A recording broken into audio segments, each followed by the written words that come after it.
We love you Arsenal, we do. We love you Arsenal, we do. We love you Arsenal, we do. Oh Arsenal, we love you. Yesus, I love you. Baru kali ini saya mencintai Yesus dalam bentuk pemain asal Brasil ini.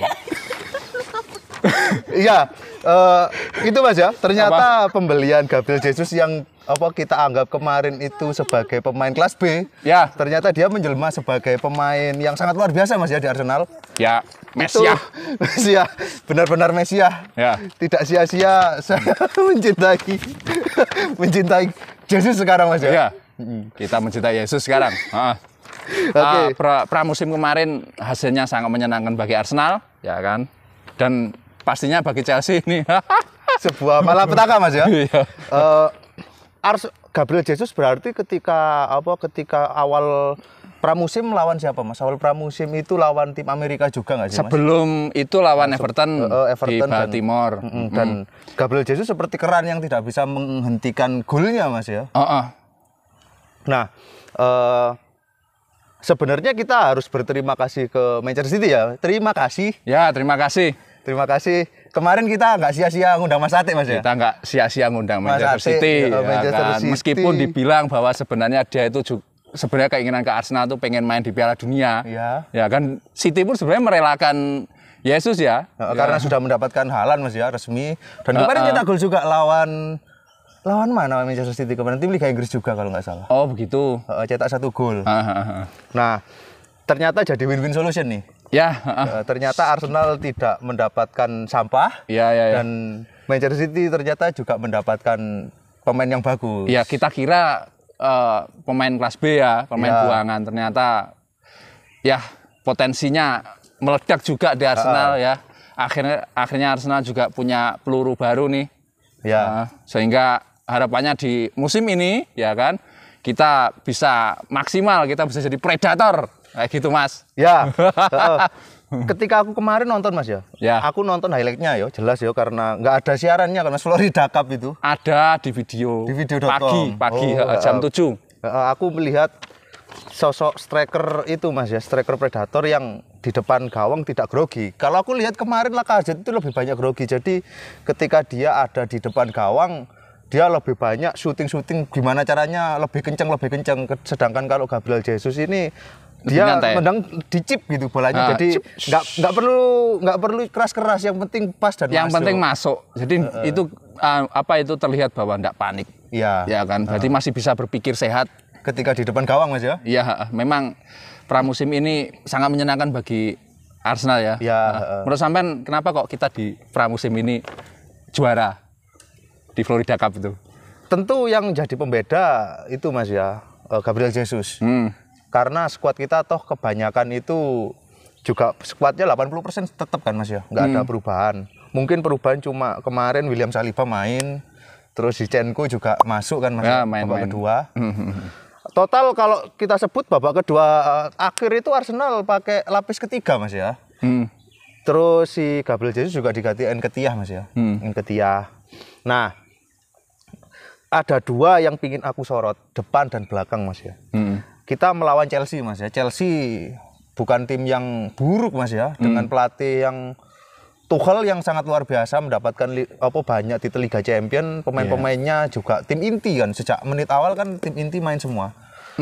Dan mereka main pakai ini perisai juara Piala Dunia antar klub. Wah, kurang keren apalagi si Chelsea itu ya. Nah, ternyata Arsenal meskipun kita itu Mas yo, kita sebenarnya nggak bisa bicara banyak dulu. Kita nggak bisa terlalu sombong dulu karena ini cuma pramusim Mas ya. Pembuktian sebenarnya itu di liga. Tapi dari sini kita bisa melihat harusnya sih Chelsea juga bermain nggak lebih ngoyo Mas ya, karena menurunkan skuad inti kan Mas ya. Artinya mereka juga ada niat untuk mendapatkan piala lah minimal. Iya. Kan musim ini nggak ada piala sama sekali kan. Bagi Chelsea. Minimal pramusim memulai dengan berbuka puasa gitu kan. Puasa gelar. Nah, ternyata Arsenal permainannya sangat luar biasa Mas. Gabriel Jesus di depan itu sering memberikan ancaman-ancaman. Ancaman-ancaman yang membuka ruang juga ternyata. Gabriel Jesus ini menurutku paket lengkap ini Mas. Sejak kemarin aku pikir Gabriel Jesus ini bukan tipikal pemain yang mengandalkan otot Mas ya. Ternyata dia juga bisa jadi pemantul. Ya sebelum kita lawan Chelsea ini. Kita mengira fighter gitu ya. Ternyata juga bisa memantul-mantulkan bola. Nah, lalu di belakang aku menyoroti William Saliba ketika lawan Chelsea. Ternyata William Saliba sudah matang sih menurutku Mas. Dia main 90 menit penuh kan. Kemarin penuh ya. Ganti. Dan dia bisa membuat Timo Werner lebih frustasi. Timo Werner yang hari itu ketika pertandingan itu lebih banyak ngapain dia? Bersolek. Pumitnya habis ya. Satu pertandingan. Ya. Memang ini Mas, saya nambah ya. Kemarin tuh kita sukses besar di pramusim itu, saya rasa juga karena Matt Turner. Ya, Matt Turner dimainkan Mas ya beberapa kali. Iya, Matt Turner itu kan orang Amerika. Ya. Ya, jadi memang itu sebenarnya sudah dirancang ya kan. Ya. Pramusimnya di Amerika. Jadi akhirnya pendukung klub Orlando itu dukungnya malah dukung Arsenal. Sehingga akhirnya tim tuan rumah itu akhirnya malah frustasi sendiri. Kalah. Ya sebenarnya di Chelsea juga ada. Jadi yang seru tuh di pertandingan lawan Chelsea sih. Ya. Ada Pulisic, ada Matt Turner. Wah, memang itu ya. Jadi seru banget. Dan juga memang faktor dari kebijakan transfer kita sih yang bikin kayak gitu sih. Tapi menurut sampean masih ada lubang yang perlu ditambal nggak kira-kira? Tentu saja. Salah satu yang menjadi perhatian tentu lini tengah Mas ya. Lini tengah kita memang benar Odegaard sudah main luar biasa. Tapi kan untuk gelandang bertahan dan gelandang pengangkut air itu kita membutuhkan minimal pelapis atau pemain yang lebih berkualitas Mas ya. Kemarin Tielemans nggak tahu aku jadi atau enggak sampai sekarang. Lama masih, ya dia berlarut ya. Masih jadi rumor. Ya memang Torreira sudah balik sih, tapi ya kayaknya kalau untuk Liga Inggris kurang kompetitif kayaknya ya. Kemarin kayak uji coba kayak nggak main tuh. Iya.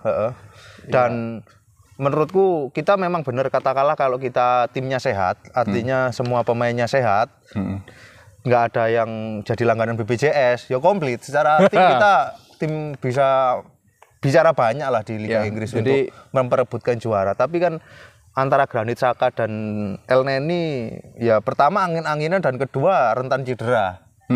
Begitupun Thomas Partey. Partey ternyata kemarin lebih banyak cedera Mas ya. Jadi memang Partey itu saya amati beberapa musim ini di Arsenal kok ya belum bisa maksimal sih. Shoot-shootnya juga sering melayang, sering cedera juga. Jadi memang itu yang ditambah sih dari gelandang bertahan. Kalau striker saya juga masih was-was sih. Ya karena ya kita berharap Yesus baik-baik saja ya. Tapi kayaknya Yesus menyembuhkan orang lain aja bisa, masa menyembuhkan diri sendiri nggak bisa. Ya. Nah, itu Mas kita lebih ngobrol ke pemain-pemain baru. Ya tadi kita sudah menyinggung soal Gabriel Jesus, sekarang siapa? Kepindahan Gabriel itu Mas, kita singgung lagi Gabriel Jesus sedikit. Aku melihat kepindahan Gabriel Jesus ketika pengaruhnya di tim itu dia membuka ruang buat pemain-pemain lain seperti Bukayo Saka. Lalu dia juga ternyata itu Mas, mungkin karena connection Brasil ya, dia sama Martinelli juga kemarin mainnya luar biasa. Brazilisasi itu. Memang Brazilisasi itu dampaknya di musim ini sangat bagus. Artinya ketika kita berhasil menggait Gabriel Jesus, kemudian berduyun-duyun pemain-pemain lain itu menyusul gitu loh ya. Berarti kita yang beli pemain Brasil siapa aja sih musim ini? Marquinhos. Awalnya Marquinhos dibeli ya kan. Akhirnya yang lain ikut-ikutan. Brazilisasi. Iya. Padahal kita Arsenal eranya Wenger itu agak Perancis-Perancisan dan kita sangat sulit justru untuk mengembangkan pemain Brasil dulu Mas ya. Dan Brazilisasi ini sudah jilid keberapa? Dulu Willian, David Luiz, Gabriel juga sudah ada. Jadi ini jilid ke 666. Fabio Vieira yang meskipun Portugal kan juga dekat dengan Brazil dari segi bahasa. Saya rasa dia tertarik Arsenal pun juga karena sudah ada banyak orang yang sebahasa. Mungkin begitu sih ya. Lalu itu Mas, pemain baru kemarin yang mulai main Matt Turner ketika artinya masih pramusim lah, dan dia main di negaranya sendiri kan, Amerika. Ya. Sebenarnya belum banyak yang bisa dinilai, tapi menurut sampean itu gimana Mas? Apakah permainannya sudah mungkin cukup untuk menjadi pelapis Aaron Ramsdale? Ya. Saya memang selengkapnya dengerin di Spotify.